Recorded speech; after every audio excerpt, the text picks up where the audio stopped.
ವಿಷ ಕೊಟ್ಬಿಡಿ ಅಂತ ಹೇಳಿದ ಕೊಲೆ ಆರೋಪಿ ದರ್ಶನ್ಗೆ ಹಾಸಿಗೆ ದಿಂಬು ಈಗ ಸಿಕ್ಕಿರೋದು ಕೊಂಚ ರಿಲ್ಯಾಕ್ಸ್ ಆಗಿದ್ದಾರೆ. ಇತ್ತ ನಟ ಪ್ರಥಮ್ಗೆ ಧಮಕಿ ಹಾಕಿದ್ದ ಕೇಸ್ನಲ್ಲಿ ಬೇಕರಿ ರಘು ಮತ್ತು ಯಶಸ್ವಿನಿ ಜೈಲ್ ಪಾಲಾಗಿದ್ದಾರೆ. ವಿಷ ಕೇಳಿದ್ದ ದರ್ಶನ್ಗೆ ಜೈಲಲ್ಲಿ ಹಾಸಿಗೆ ದಿಂಬು. ಕೋರ್ಟ್ ಆದೇಶದ ಬಳಿಕ ದರ್ಶನ್ ರಿಲ್ಯಾಕ್ಸ್. ಹಾಸಿಗೆ ಇಲ್ಲ, ದಿಂಬಿಲ್ಲ, ಕೊಠಡಿಯಲ್ಲಿ ಬಟ್ಟೆಗಳು ಗಬ್ಬು ನಾರ್ತಿವೆ, ಸೊಳ್ಳೆ ಕಾಟ. ಜೈಲಲ್ಲಿ ನೆಮ್ಮದಿಯಾಗಿರೋಕಾಗ್ತಿಲ್ಲ ಅಂತ ಮೊನ್ನೆ ಕೋರ್ಟ್ನಲ್ಲಿ ಜಡ್ಜ್ ಎದುರು ದರ್ಶನ್ ಅಳಲು ತೋಡ್ಕೊಂಡಿದ್ರು. ಇಲ್ಲಿರೋಕಾಗ್ತಿಲ್ಲ, ಸ್ವಲ್ಪ ವಿಷಾನಾದ್ರೂ ಕೊಡಿ ಅಂತ ಬೇಡ್ಕೊಂಡಿದ್ರು. ಈ ಬಗ್ಗೆ ಗಮನಿಸಿದ ನ್ಯಾಯಾಲಯ ಅಗತ್ಯ ಸೌಲಭ್ಯ ನೀಡಬೇಕು ಅಂತ ಸೂಚಿಸಿದೆ. ದರ್ಶನ್ಗೆ ಮೊನ್ನೆ ಹಾಸಿಗೆ ದಿಂಬು ಬೆಡ್ಶೀಟ್ ನೀಡಿದ್ದಾರೆ.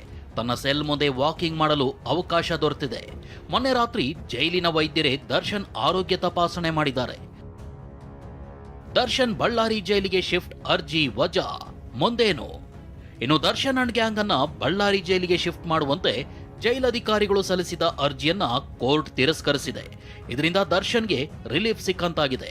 ಅಲ್ಲದೆ ದರ್ಶನ್ ಸೆಲ್ನಲ್ಲಿದ್ದು ಸೆಕ್ಯೂರಿಟಿ ಬ್ಯಾರಕ್ಗೆ ಶಿಫ್ಟ್ ಮಾಡೋ ವಿಚಾರವಾಗಿ ಅಧಿಕಾರಿಗಳು ನಿರ್ಧಾರ ತೆಗೆದುಕೊಳ್ಳಲಿದ್ದಾರೆ. ಟ್ರೈನಿಂಗ್ ಆಗಿ ಹೈದರಾಬಾದ್ಗೆ ತೆರಳಿರೋ ಜೈಲಿನ ಮುಖ್ಯ ಅಧೀಕ್ಷಕರು ಶನಿವಾರ ಬರಲಿದ್ದಾರೆ. ಬಳಿಕ ಕ್ವಾರಂಟೈನ್ ಸೆಲ್ನಲ್ಲಿ ಮುಂದುವರಿಸೋ ಕುರಿತು ನಿರ್ಧಾರ ತೆಗೆದುಕೊಳ್ಳಲಿದ್ದಾರೆ.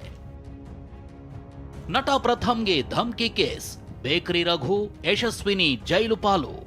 ರಾಮಾಯಣಪಾಳ್ಯ ಫಾರ್ಮ್ ಹೌಸ್ನಲ್ಲಿ ನಟ ಪ್ರಥಮ್ಗೆ ಧಮ್ಕಿ ಕೇಸ್ಗೆ ಸಂಬಂಧಿಸಿದಂತೆ ಆರೋಪಿಗಳಾದ ಬೇಕರಿ ರಘು ಮತ್ತು ಯಶಸ್ವಿನಿ ಗೌಡ ಜಾಮೀನನ್ನ ದೊಡ್ಡಬಳ್ಳಾಪುರ ಜೆಎಂಎಫ್ಸಿ ನ್ಯಾಯಾಲಯ ತಿರಸ್ಕರಿಸಿದೆ.